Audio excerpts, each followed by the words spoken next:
Una iglesia gloriosa. Nosotros somos una iglesia gloriosa. Y en esta noche nosotros iniciamos un estudio expositivo de la epístola del apóstol Pablo a los Efesios. Que si usted trajo su Biblia, le voy a invitar en este momento a que ubique allí la carta a los Efesios. Vamos a iniciar con el capítulo 1, versículo 1.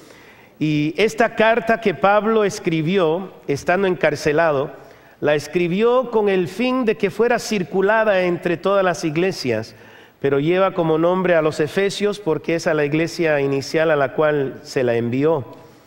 Y esta carta se puede dividir en dos secciones. Cuando miramos nosotros cómo es que organizó sus pensamientos, guiado por el Espíritu Santo, podemos ver que se puede dividir fácilmente en dos secciones. La primera son los primeros tres capítulos, los primeros tres capítulos, que se consideran que hablan acerca de la posición del creyente, o sea, nuestra identidad y qué es lo que nosotros tenemos como iglesia. ¿Cuántos creyentes tenemos aquí en esta noche? Aleluya. ¿Cuántos discípulos de Cristo están en este salón? Aleluya. Tenemos una posición, tenemos una identidad y necesitamos saber quiénes somos y qué es lo que poseemos. Y esta noche vamos a iniciar en esa sección. Pero la segunda sección de la carta es del capítulo 4 al 6 y tiene que ver con la práctica del creyente. O sea, tiene que ver con lo que hacemos. Que si primero vamos a estar viendo en esta serie de mensajes sobre quiénes somos y después hablaremos sobre qué hacemos. ¿Okay? Porque en realidad lo que hacemos debe de fluir de lo que somos. Lo que hacemos debe de fluir de quiénes somos. Y a veces no nos comportamos como lo que somos porque no sabemos quiénes somos. O quizás escuchamos quienes opinan de nosotros y pensamos que lo que ellos dicen de nosotros, que eso es lo que somos. Pero no necesariamente sea cierto. Yo lo que quiero saber es de mi Dios, que Él me diga a mí quién soy, que Él me defina, que yo pueda encontrar mi identidad en Él. Y de esa manera yo voy a saber entonces qué es lo que naturalmente va a fluir de mi vida. El tema principal de esta carta es una iglesia gloriosa y por eso esta serie lleva como nombre una iglesia gloriosa. Y esa iglesia gloriosa somos nosotros, el cuerpo de Cristo. Pero no solamente los que nos reunimos acá, sino en todo el planeta Tierra, y si alguno se fue a la luna, también allá. Si es creyente, si es hijo de Dios, forma parte de la iglesia de Jesucristo. Y eso lo vamos a ir entendiendo un poco más en lo que vamos estudiando. ¿Ya ubicaron Efesios capítulo 1? Amén, gloria al Señor. Entonces, Padre, te pedimos que bendigas tu palabra. Sabemos que ya está bendecida, pero pedimos que la bendigas a nuestro corazón, que nosotros podamos discernir con nuestros oídos y nuestro corazón escuchar lo que nos quieres hablar en esta preciosa noche, en el nombre de Cristo Jesús. La carta comienza con Pablo dando un saludo. Y es como una carta, y es carta, porque nosotros cuando dirigimos nuestras cartas a alguna persona, lo saludamos de entrada, ¿no? A veces decimos, espero que al encontrar esta carta te encuentres bien, gozando de las muchas bendiciones que Dios tiene para ti. Después de este hermoso saludo, paso a lo siguiente. ¿Cuántos han escrito una carta parecida a esa, no? Tiene una introducción. Bueno, la carta a los Efesios también tiene una introducción, y son los primeros dos versículos. Lo voy a leer. Dice, Pablo, apóstol de Jesucristo, por la voluntad de Dios, a los santos y fieles en Cristo Jesús que están en Éfeso. Gracia y paz a vosotros, de Dios nuestro Padre y del Señor Jesucristo. Ahora, aquí encontramos que Pablo se identifica a sí mismo. Dice, soy Pablo. Pablo es quien les habla. Y yo soy un apóstol. Soy apóstol de Jesucristo.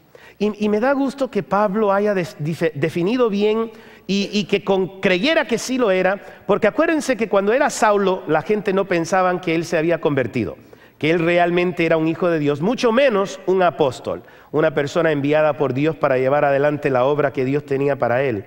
Pero Pablo aquí dice claramente a los de Éfeso, dice, yo soy apóstol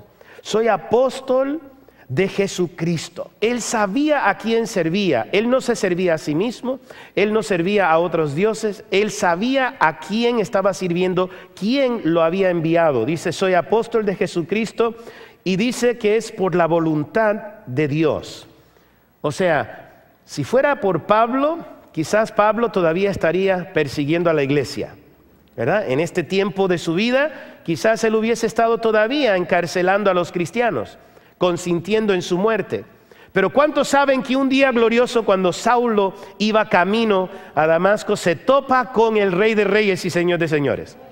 ¿Y cuántos saben que cuando uno se topa con el Rey de Reyes y Señor de Señores, no te queda de otras que caer al piso? Y es lo que pasó con Saulo. Cayó, quedó ciego, no sabía lo que estaba pasando. Y entonces a vos le dice: Saulo, Saulo, ¿por qué me persigues? ¿Quién, Señor, eres? Y ahí es donde Cristo se reveló a Pablo. En ese día transformó su vida, cambió su rumbo, se dio cuenta de que había sido creado para un propósito mucho más grande. Quizás él no entendía todavía todos los detalles. Le tomó un rato para realmente que realmente le cayera el 20 de lo que Dios quería hacer con él. Porque hasta ese momento todo lo que Pablo pensaba que era su vida iba a ser totalmente transformada. Y yo sé que hay personas en esta noche que me están escuchando la voz y quizás su vida de hoy en adelante va a ser totalmente diferente. Usted está teniendo un encuentro con Dios en esta noche que le está transformando, le está cambiando. Usted está empezando a aprender cosas que usted antes no entendía. Dios le está abriendo el entendimiento, como lo hizo con Saulo y lo convirtió en Pablo. Y él ahora puede escribir con esa confianza y decir: yo sé que fue la voluntad de Dios, fue el deseo de Dios que yo fuera apóstol. Era por la voluntad de Dios, según los deseos y los planes del Señor, que yo soy apóstol, dice Pablo. Y después dice a los santos, o sea, está dirigiendo su carta a los santos.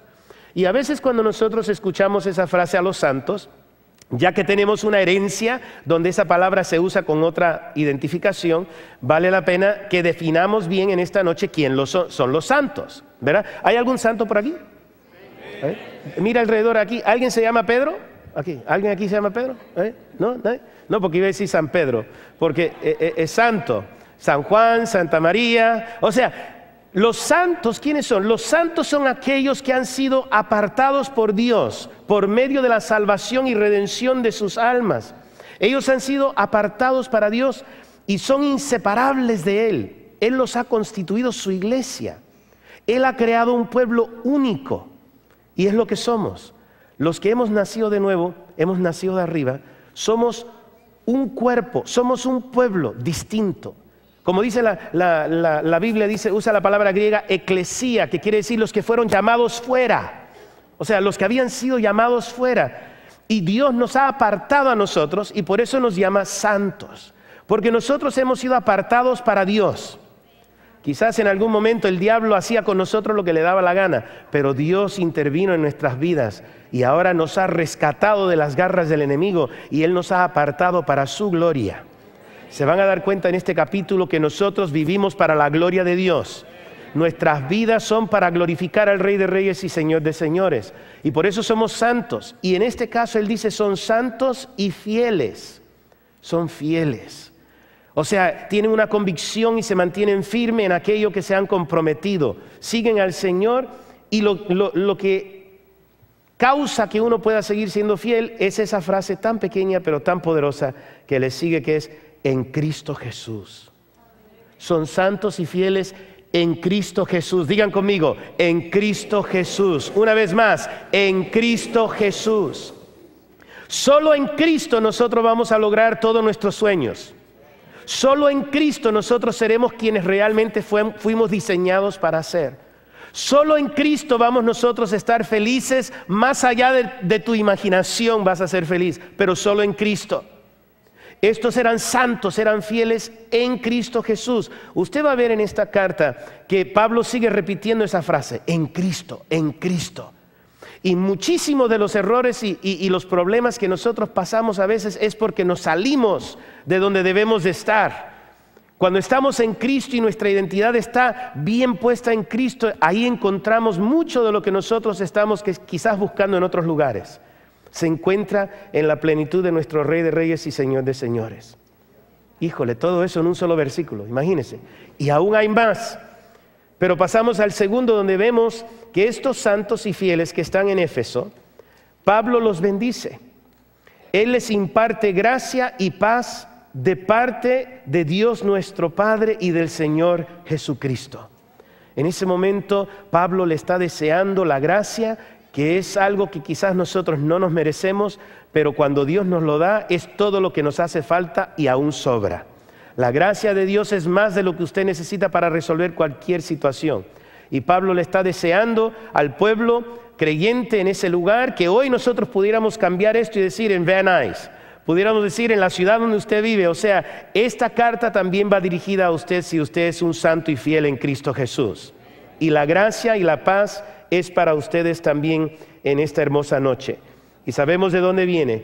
Viene del Padre, el único y sabio Dios, al cual no hay otro como Él, que está sentado el Señor también a la diestra del Padre, y de Él y de nuestro Dios, Dios Padre, Dios Hijo, Dios Espíritu Santo, viene la gracia y viene la paz de Dios sobre nuestra vida. Yo me pongo en el lugar de los efesios, y me pregunto, ¿recibieron la paz? Porque a veces nosotros nos bendicen, ¿no es cierto? En nuestra iglesia nosotros bendecimos, al despedir bendecimos a las personas, pero usted sabe que esa bendición puede rebotar si usted no la recibe. Tiene que recibir la bendición de Dios, tiene que recibir la gracia de Dios. Es triste, yo no me imagino cómo hay personas que uno les habla de Cristo, le dice cosas hermosas que les van a ayudar y ellos rechazan, o sea, no quieren y no reciben. Pero aquí en esta carta Pablo comienza diciendo, ¿sabes qué? Les estoy impartiendo gracia, les estoy dando la paz de Cristo. Es lo que quiero que ustedes reciban. Y era costumbre en aquel entonces, se saludaban con esa frase, Shalom, Shalom, que significa la paz de Dios. Te doy la paz, te doy el amor, Shalom, Shalom. Y de allí Pablo pasa a hablar directamente sobre la posición del creyente en Cristo. Fíjense lo que dice el verso 3. Dice, bendito sea el Dios y Padre de nuestro Señor Jesucristo, que nos bendijo con toda bendición espiritual en los lugares celestiales, nuevamente, en Cristo. Aquí él comienza a darle gloria a Dios. Él empieza a alabar al Rey de Reyes y Señor de Señores. A mí una vez me dijo un profesor en la facultad donde él me dijo, en la universidad donde estudié, dice, ¿sabes qué? Pablo estaba intoxicado de Cristo. O sea, estaba totalmente embriagado del Señor.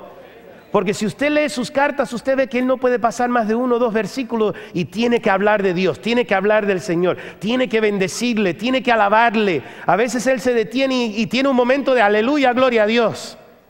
Y yo no sé si usted es así o no, pero hay algunas personas que a veces me dicen, ¿y por qué hablas tanto de Dios? Ya, déjale. Dicen, párale ya, deja de hablar de Dios. ¿Alguna vez alguien te ha dicho eso? Dile, ¿cómo voy a dejar de hablar de aquel del cual estoy tan enamorado? De aquel del cual mi vida, o sea, mi corazón, todo lo que soy depende. Y es como Pablo se detiene y dice, bendito sea el Dios y Padre de nuestro Señor Jesucristo, porque Él nos ha bendecido con toda bendición espiritual en los lugares celestiales. Y vemos nosotros que somos bendecidos con toda bendición espiritual. Privilegios divinos concedidos al creyente. Incluye los dones del Espíritu, de los cuales en un día futuro vamos a estudiar si es que todavía no los conoces. Pero Dios tiene dones del Espíritu, dones del Padre, dones del Hijo, para conferir a su iglesia gloriosa, porque la necesitamos hoy día. Vivimos en la época que nos hacen falta esos regalos de Dios para poder ministrarnos los unos a los otros y ministrar al mundo que tanto nos necesita. Porque la iglesia gloriosa es la que posee la solución para el mundo. ¿No le pareció, verdad? Solo un amén aquí del frente. Y eso que le pagué de antemano para que lo dijera, para ver si ustedes se animaran. No, mentira, mentira. Nosotros, la iglesia gloriosa es la que posee la solución a todos los problemas del mundo. ¿Todavía no se lo creen? Está bien, lo van a creer al rato. Sí es cierto, porque nosotros estamos en Cristo. Y Cristo es la solución a todos los problemas en este mundo. Encontramos nosotros aquí que esos lugares celestiales donde fuimos bendecidos, como dice ahí, bendecidos con toda bendición espiritual en los lugares celestiales en Cristo, se refiere a un reino invisible que rodea nuestra presente situación diaria. Existe un mundo que usted y yo no podemos ver con nuestros ojos naturales. Existe un reinado invisible que rodea nuestra presente situación diaria y es la arena o la esfera donde se desarrolla la acción y la actividad espiritual. En este salón, si Dios me abriera los ojos para ver, estoy seguro que hay ángeles de Dios que están aquí con nosotros. Porque Él ha dado cuidado de nosotros a sus ángeles.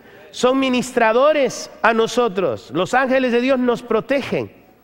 Yo siempre recuerdo a mi papá que decía porque mi papá era un poco loco cuando manejaba en la autopista. Y yo le digo, papá, ten cuidado porque tiene un pie de plomo, ¿no? Le gusta correr. Dice, no te preocupes, mijo, que Dios me ha enviado ángeles para que me cuiden. Y una vez le dije, ¿sabes qué, papá? Vi uno de tus ángeles y estaba todo moreteado. Porque estaba en los guardafangos y las defensas del auto para proteger a mi papá y estaban todos moreteados los pobres. ¿Usted está haciendo sufrir a su ángel? O sea, hay ángeles en este lugar. ¿Okay? Vivimos nosotros en medio de un mundo espiritual del cual nosotros a veces nos olvidamos que existe. Y a veces Dios nos da la dicha de poder ver en ese ámbito. Podemos percibir lo que está sucediendo. Nos da discernimiento para ver qué está aconteciendo. Por eso a veces usted va a escuchar que los pastores y otros líderes y ustedes mismos, no importa que no sean líderes oficiales, que Dios le va a dar una revelación, usted va a ver algo. Quizás te deja ver por un momento, te abre los ojos para que te des cuenta lo que está sucediendo a tu alrededor. Como en la Biblia cuando estaba desanimado ese pobre y Dios le pidió, el profeta le pidió, déjalo ver lo que hay, Señor, porque Él ve solo los enemigos que nos rodean. Pero yo quiero que Él vea lo que realmente hay alrededor. Y cuando le abrió los ojos, ¿qué vio? Un Starbucks en la esquina donde podía tomar café. No, ¿qué vio? Todo el ejército de Dios que estaba alrededor de ellos. Amén. Y en este lugar, antes de que usted llegue, hay ángeles que están aquí defendiendo y ministrando y sirviendo y obedeciendo lo que el Señor dice. Sabe, yo cuando era mucho más joven que ahora, inicié a pastorear a la edad de 19 años y recuerdo que yo tendría en ese caso quizás unos 20 años nomás. Y estaba leyendo la angelología, o sea, estaba estudiando la doctrina de los ángeles y recién estaba empezando todo ese rollo y a aprender esa doctrina y descubrí acerca de la función de los ángeles y un día viene una hermana de la iglesia y me dice, pastor, mi hijo se me ha ido de la casa, no sé de él por varios días y tengo pensado que está en algún problema muy, muy grave y quiero que vuelva a casa. Y se me ocurrió en ese momento, le dije, no te preocupes hermana, vamos a orar. Y me puse a orar y dije, Señor, envía a uno de tus ángeles que lo agarren por la oreja y lo arrastren para la casa. En serio, yo era joven, yo digo, ahí nomás. Me voy para mi casa y todo, y la hermana me llama como a un par de horas y me dice, pastor, regresó mi hijo. Y le dije, sí, regresó tu hijo. Y dice, y no vas a creer lo que me dijo. ¿Y qué te dijo? Y dice, no, que te lo diga a él. Me lo puso en el teléfono. Le digo, ¿qué pasó, gordo? Se llamaba Gordo. Bueno, le decían Gordo. Le digo, ¿qué pasó, gordo? Y dice, pastor, no lo vas a creer. Yo estaba con mis amigos, estaba totalmente tirado en el piso, estaba usando heroína, estaba deshecho por completo. Y dice, y de repente sentí que algo me agarró por las orejas. Y me levantó en peso completo y me arrastró hasta la casa.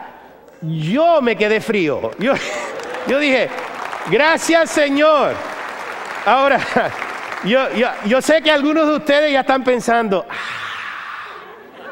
ya sé lo que voy a hacer. Ahora, yo les digo sinceramente que yo creo que era una forma en que Dios me estaba enseñando a mí a tener fe, a creer.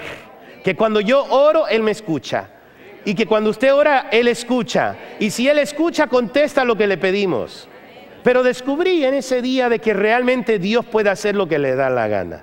Dios puede hacer lo que quiera. Quizás algunos dicen, no, pastor, los ángeles de Dios no se deben de usar de esa manera. Ya, está bien, déjale. O sea, Dios quiso enseñar a un joven que estaba aprendiendo a servirle de que si tiene fe puede mover una montaña. ¿Me entiende? Y es lo que necesitamos aprender nosotros. A tener esa fe de un niño, esa fe de un niño que dice, yo leí algo en la Biblia, lo voy a probar, creo que es cierto. Y ejercitar tu fe. Pero te digo esa historia para que veas que hay cosas que usted no ve. Y las que no ves son más de lo que sí ves. Y a veces lo que ves te distrae de lo que realmente Dios quiere en lo cual tú te enfoques. Y aquí vemos que en esas regiones celestes celestiales. En esa atmósfera espiritual, en ese reino invisible, Dios nos está bendiciendo y está obrando a nuestro favor. Y todo eso es porque estamos en Cristo. Continúa diciendo el verso 4, dice, según nos escogió en Él antes de la fundación del mundo, para que fuésemos santos y sin mancha delante de Él. En amor, habiéndonos predestinado para ser adoptados hijos suyos por medio de Jesucristo, según el puro afecto de su voluntad. Fijémonos aquí, ¿desde cuándo Dios está pensando en ti? Dice, según nos escogió en Él antes de la fundación del mundo. Antes de que se fundara el mundo, antes de que te creara, ya Dios estaba pensando en ti. Ya Dios estaba escogiéndote. ¿Sabe lo que es? Cuando uno está jugando un partido de fútbol o lo que sea y estás en una línea, ¿cuántos han estado en esa situación tan difícil? Porque hay dos personas y no le caes bien al uno y menos al otro y están escogiendo y tú dices que no sea el último, que no sea el último. Mientras que no sea el último no me importa en qué, ¿verdad? No quiere ser el último. ¿Sabe lo que es que Cristo a cada uno de nosotros es como que si nos escogió primero? ¿Cómo se siente el que primero escoge? Así es nuestro Dios, nos escogió en Cristo Jesús antes de la fundación del mundo, para que nosotros fuésemos apartados para Él y sin mancha delante de Él, que pudiéramos nosotros estar puros delante de Él, limpios, justificados, santificados delante de su presencia. Ahora, Él nos escogió de una manera, hermanos, que eso significa que Él sabía quién iba a decidir por Cristo y estar en Él.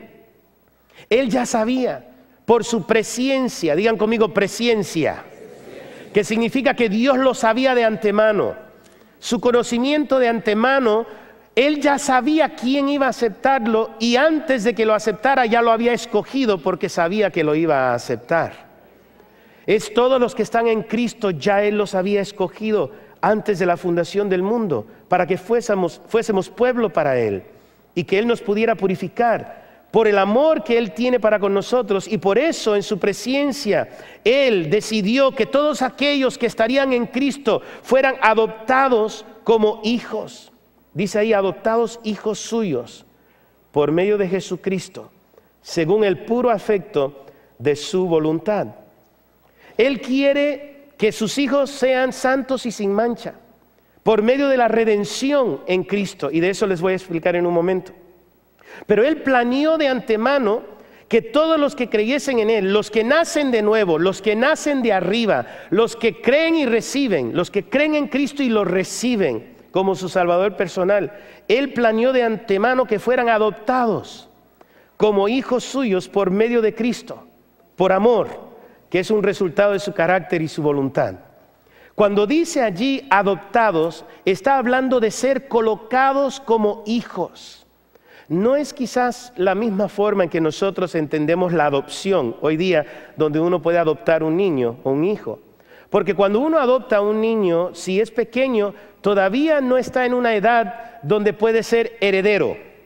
¿Me entiende? Tiene que esperar. Si llega, aunque todo lo que es tuyo ya le pertenece porque es tu hijo, y ya entra a la familia, hasta que no tenga 18 años, él no puede, digamos, recibir la herencia. Es más, si fallece un padre o lo que sea, tienen que esperar hasta que tenga mayoría de edad para que pueda tener derecho a ejercer su herencia.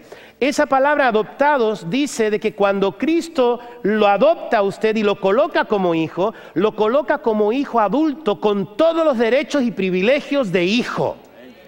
Ya desde ese instante, desde el momento en que usted nace de nuevo, desde el momento en que usted acepta a Cristo como su Señor y Salvador, desde ese instante ya usted es heredero de Dios y coheredero con Cristo Jesús.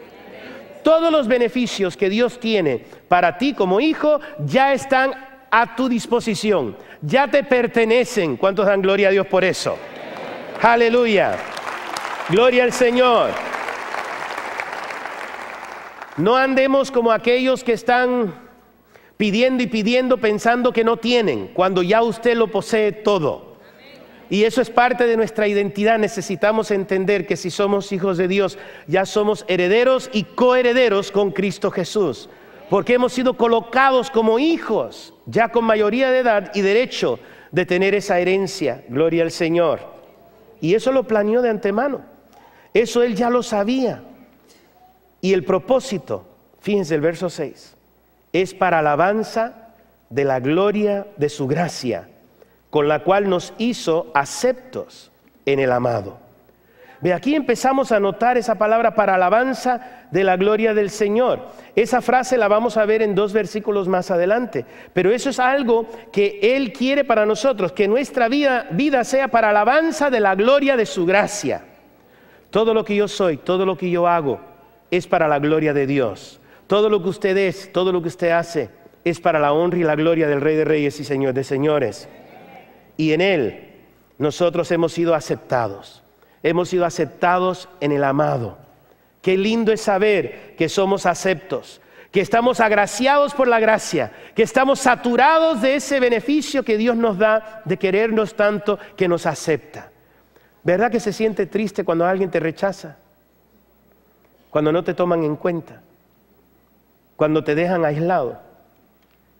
Piense que si usted es hijo de Dios, usted es acepto en el amado. Usted ya es aceptado. Pastor, ¿me está diciendo que tal como soy aceptado? Sí, tal como eres, tal como somos. Dios nos acepta. Pastor, ¿me estás diciendo que no tengo que cambiar antes de que Él me acepte? No, no tienes que cambiar antes para que Él te acepte. Cuando tú lo recibiste, Él ya te aceptó, tal como eres. Entonces no tengo que cambiar después de aceptarlo. Ese es otro tema. Porque la realidad es que cuando estamos en Cristo empezamos a ser transformados por la gloria de Dios, por estar en la presencia de Dios. Empieza a caerse toda la mugre que teníamos encima y empieza a salir la luz de Cristo en nuestra vida, simplemente por estar en su presencia, simplemente por permanecer en Cristo, por estar en Cristo. Él empieza a hacer esa limpieza que le llamamos el proceso de la santificación.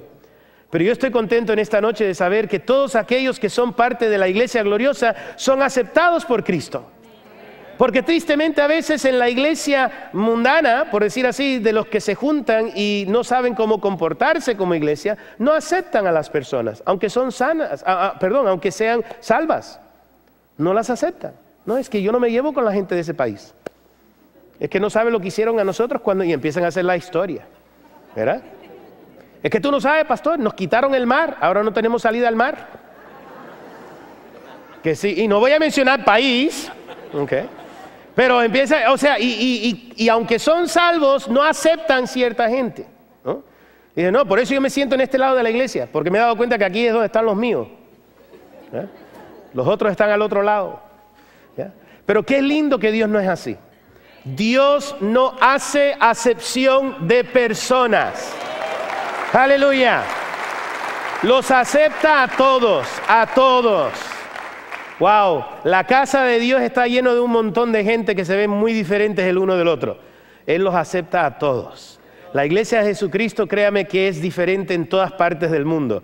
Yo he tenido la dicha de viajar en varios países y déjame decirte que se ve muy distinto en otros lugares de este planeta, pero ¿sabes qué? En todo se siente esa unión en el Espíritu. Sabemos discernir, sí, somos hermanos, aunque seamos diferentes. Y por eso sería bueno que nosotros también aprendiéramos a hacer lo que Cristo hace, y es vivir con los brazos abiertos y aceptar en vez de rechazar. Aceptar. Gloria al Señor. Somos aceptos en el amado. Dice, verso 7, en quien tenemos redención por su sangre, el perdón de pecados según las riquezas de su gracia. Wow, esto es poderoso. En Cristo Jesús nosotros tenemos redención por su sangre. Nuestra redención es gracias a la sangre de Cristo. La muerte expiatoria de Cristo que quita el pecado del mundo. Somos aceptados, redimidos y perdonados gracias a la sangre del Cordero de Dios. ¿Qué significa redención? Redención significa la paga de un precio, al igual que la liberación del cautivo. Y no he encontrado una mejor historia, por eso la repito, pero esta historia que les quiero decir, yo creo que ilustra la redención. Había un niño, se cuenta, de que talló un barco de madera.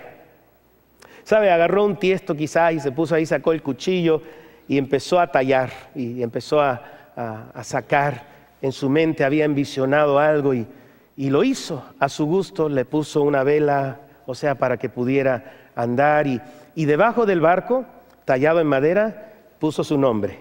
Con el cuchillo ahí puso su nombre en el barco.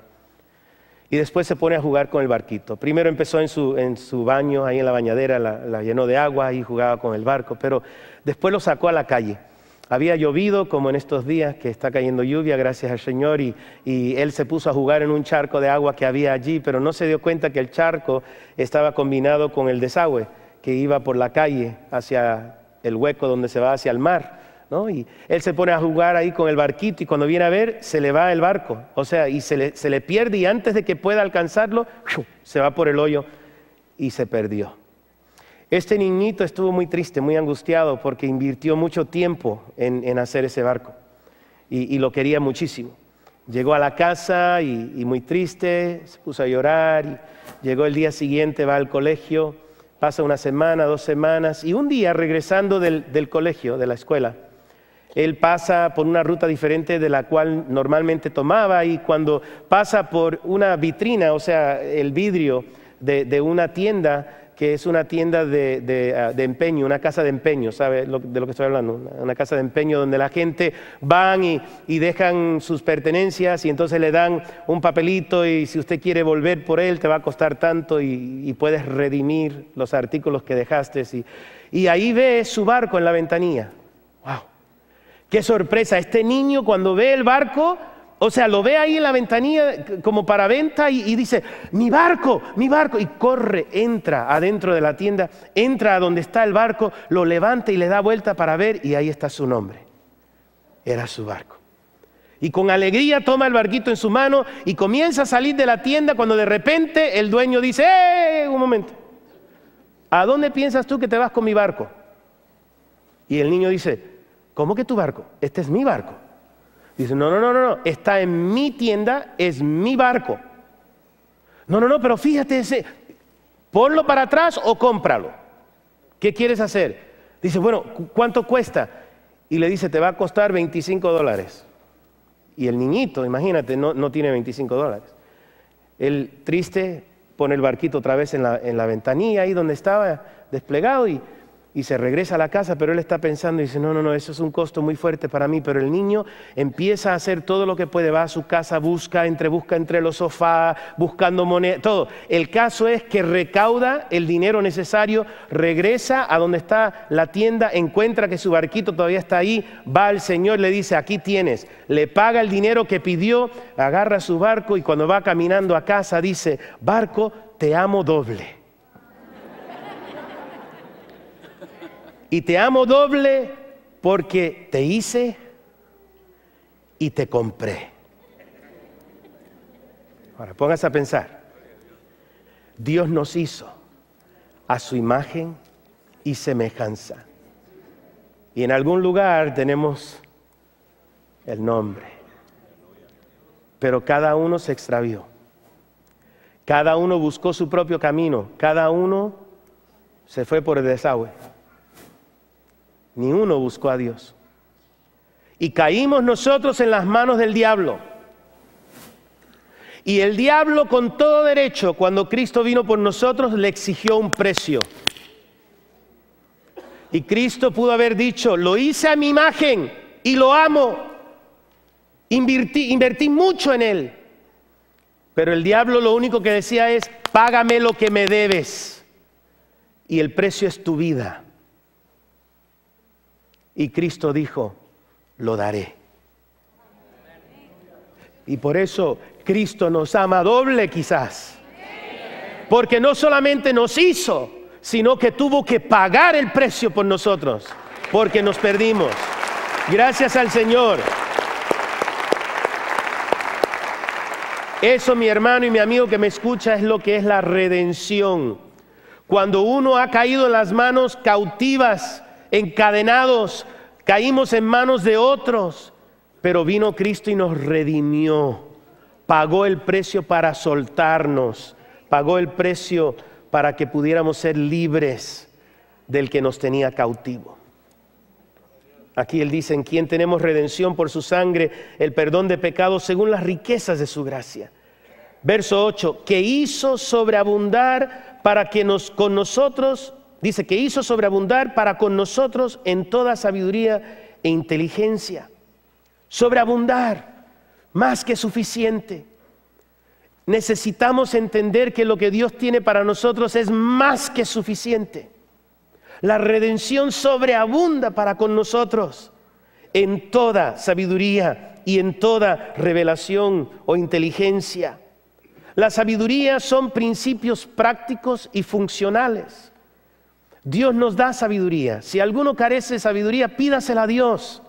Él te va a dar los principios prácticos y funcionales que usted necesita, porque Él le da libremente al que le pida, sin reproche. También nos da revelación, nos da inteligencia, que esa es la percepción clara y un entendimiento aplicable.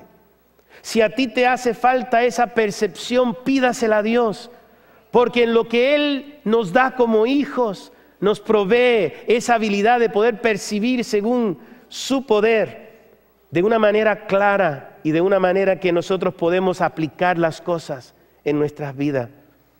O sea, hermanos, mira los recursos que Dios nos ha dado a nosotros. Miren quiénes somos nosotros, en qué posición nos encontramos.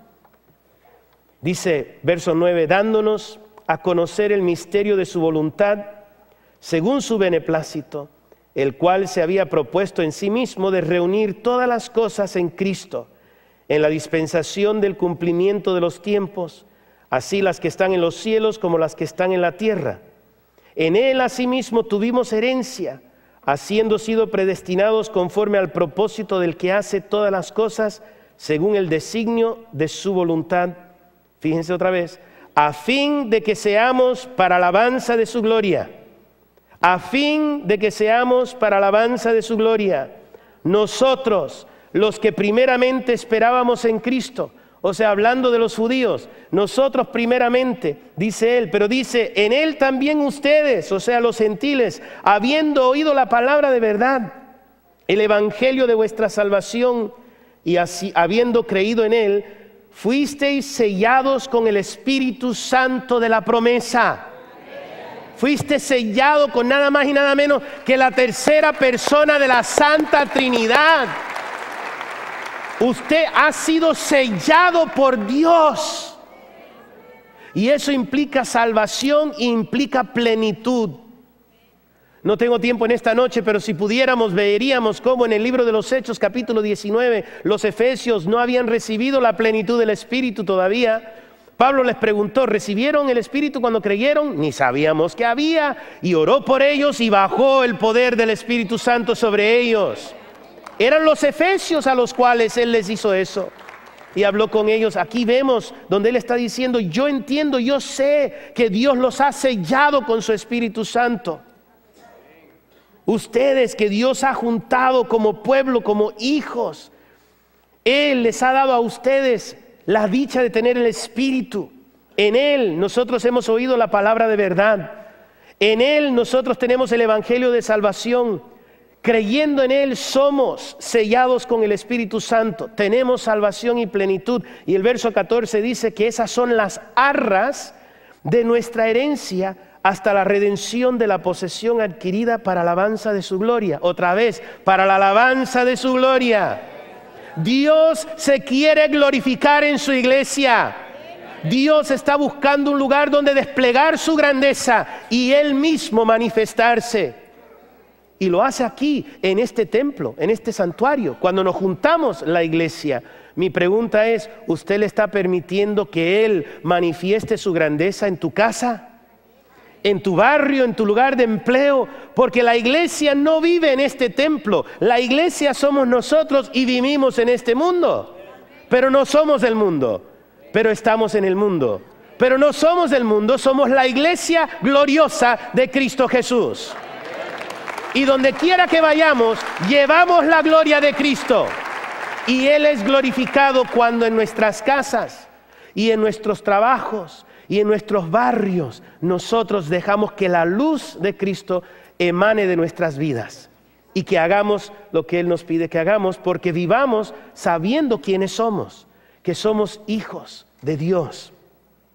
Fíjense, con esta garantía terminamos esta noche con la última sección donde Pablo ora.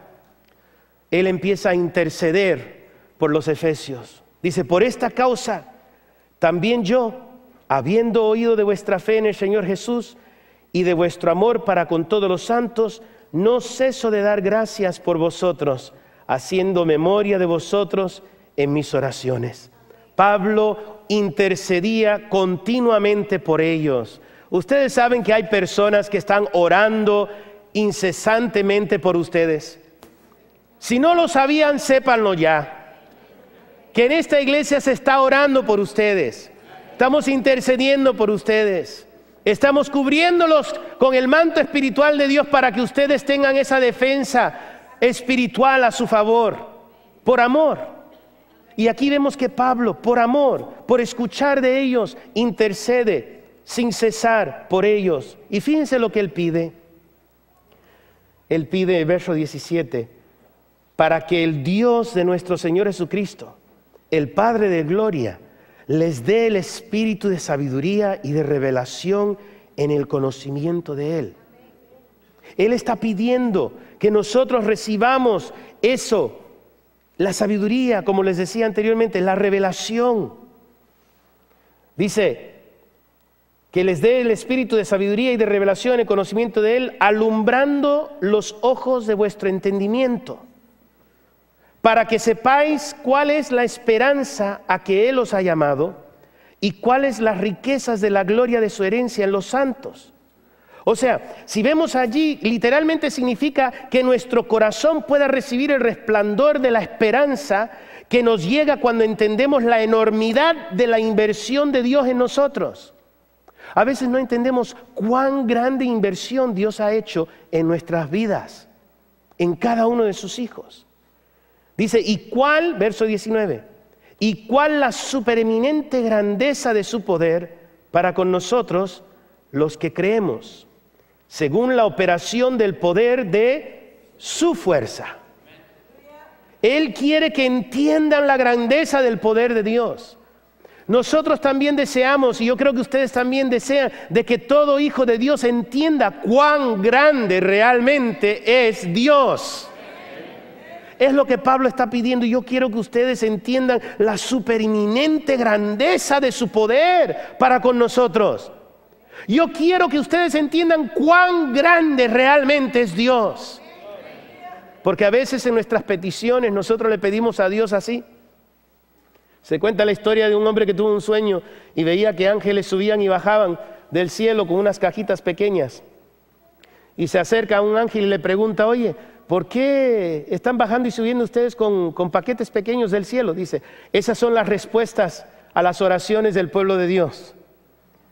Y el hombre se pregunta, ¿pero por qué las cajas son tan pequeñas? ¿A poco no hay otras cajas más grandes?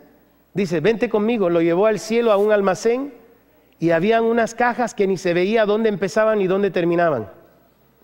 Y pregunta al ángel, ¿por qué no están llevando esas cajas? Y dice, porque no las están pidiendo. Solo están pidiendo las chiquitas. Yo he oído personas que dicen, ay, no voy a molestar al Señor con esta petición porque seguramente está muy ocupado. O sea, no sabemos lo grande que realmente es nuestro Dios. Y nos conformamos con las migajas que se caen de la mesa cuando pudiéramos tener el jamón completo. Ni se diga el jamón, todo el ganado de Argentina. ¿Me entiende?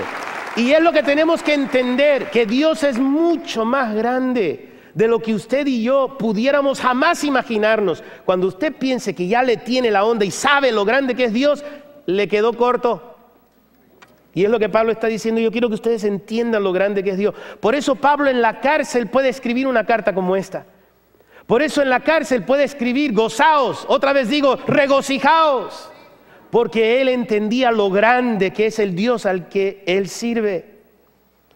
¿Y cómo lo sabemos? Verso 20, lo cual operó en Cristo, el poder, ese poder grandísimo del cual estamos hablando, operó en Cristo, ¿haciendo qué? Resucitándole de los muertos y sentándole a su diestra en los lugares celestiales, sobre todo principado y autoridad y poder y señorío, y sobre todo nombre que se nombra, no solo en este siglo, sino también en el venidero. Y sometió todas las cosas bajo sus pies, y lo dio por cabeza sobre todas las cosas. ¿A quién? A la iglesia. La iglesia es su cuerpo, la plenitud de aquel que todo lo llena en todo. ¿Se dan cuenta que si Dios resucitó a Cristo de entre los muertos y lo sentó a la diestra suya y traspasó todos los poderes y las potestades y puso a todos bajo sus pies y después nos entrega a nosotros, quienes somos su cuerpo, Él nuestra cabeza, todas las cosas, que nosotros somos la plenitud de quien lo llena todo en todo? Quiere decir que todos los principados y potestades están bajo nuestros pies. ¿Se dan cuenta quiénes somos nosotros?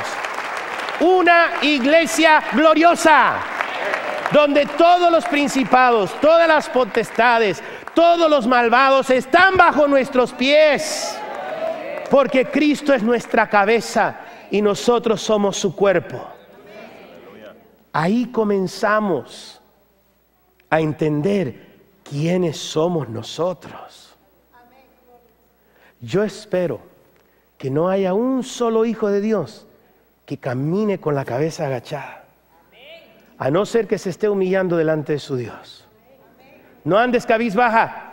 Si tu Dios te mira a los ojos y te dice: vos sos mío, te amo con todo mi corazón, te he dado todo lo que es mío, eres coheredero conmigo, dice Cristo, y todo lo que a ti te perturba está bajo tus pies.